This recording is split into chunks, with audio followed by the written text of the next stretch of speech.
அதுவும் பாத்தீங்கன்னா சினிமா துறையில் இருக்கின்ற பலரும் இங்கே கூட இருக்கிறார்கள். ஆனா நான் நடிகர் திலகம் சிவாஜி கணேசன் அவர்களுடைய மிகப்பெரிய ரசிகன். ஆனா சிவாஜி கணேசன் அவர்களே தோத்து போயிட்டாப்ல இந்த மகேஷ் பொய்யாமொழிக்கு முன்னாடி. என்ன அழுகை, என்ன நாடகம்.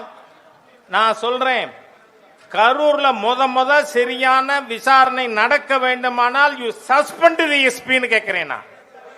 கரூருடைய எஸ்பியை சஸ்பெண்ட் பண்ணாம கரூர் மக்களுக்கு, தமிழக மக்களுக்கு நியாயமே கிடைக்காது கரூரில் நடந்துவிட்ட அந்த கோர சம்பவத்திற்கு. ஏனென்றால் இன்றைக்கு இருக்கின்ற அரசு அதிகாரிகள் எல்லாம் திமுக கரவேட்டி கட்டாத திமுக உறுப்பினர்கள். அதுலயும் கரூர் எஸ்பி நீங்க பாத்தீங்கன்னா பக்கத்தில் இருக்கிற டவுன் பஞ்சாயத்துல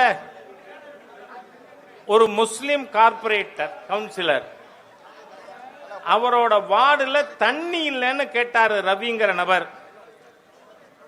அவரை அந்த கவுன்சிலரோட கணவர், சகோதரர் 2 பேரு, அப்பா 4 பேருமா சேர்ந்து ரவிய ரோட்டில் இழுத்து போட்டு நெஞ்சில மிதிச்சு அவரோட ஹார்ட் பம்பிங் கெப்பாசிட்டி 30% போச்சு.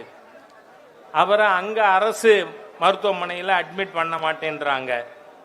கரூர்ல இருக்கிற மாவட்ட மருத்துவக் கல்லூரி மருத்துவமனையில் சேர்க்கிறாங்க. 4 நாள்ல எங்களால காப்பாற்ற முடியாதுன்னு வீட்டுக்கு அனுப்புறாங்க. நல்லா ஃபாலோ பண்ணுங்க.